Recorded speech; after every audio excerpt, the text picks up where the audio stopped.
Ohane's opposition to the bill seeking to elevate the Sultan and Ooni above other traditional rulers in Nigeria, a sobering wake-up call for Igbo people.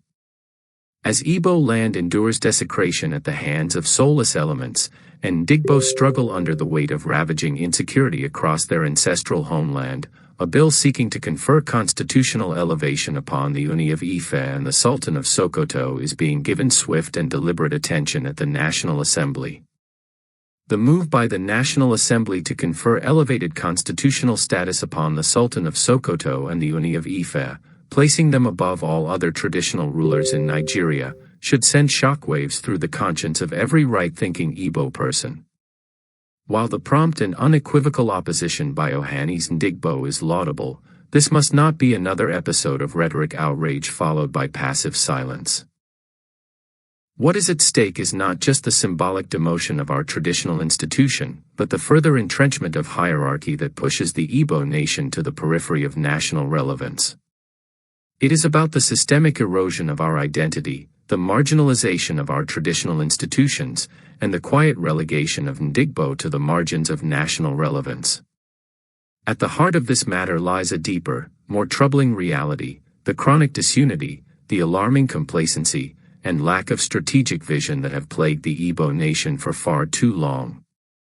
While other regions rally around shared goals, defend their heritage, and cultivate institutional strength, we have allowed ourselves to be weakened by internal rivalries, political myopia, and a crippling inability to speak with one voice. While other regions build enduring structures, defend their institutions, and pursue collective agendas with unwavering resolve, Ndigbo often appear unbothered, content with political leftovers and token appointment. Igbo land is bleeding, from within and without. Igbo land is under siege, not just from external threats, but from the internal rot nurtured by our silence, selfishness, and betrayal. And our silence has become complicity. We are watching our land fall into the hands of opportunists and profiteers, those who exploit our divisions for personal gain, who trade away our future for momentary advantage. If we do not act now, we will soon become strangers in our own land. This is a call to conscience. A call to unity. A call to rise.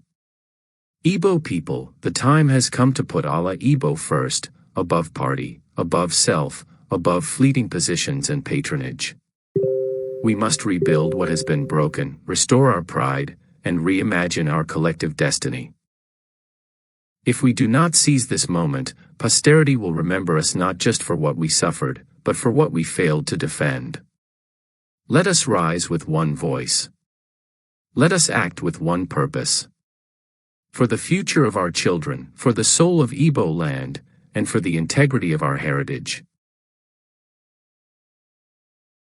Signed, Surifani Ejiofor Esq, KSC. July 29, 2025.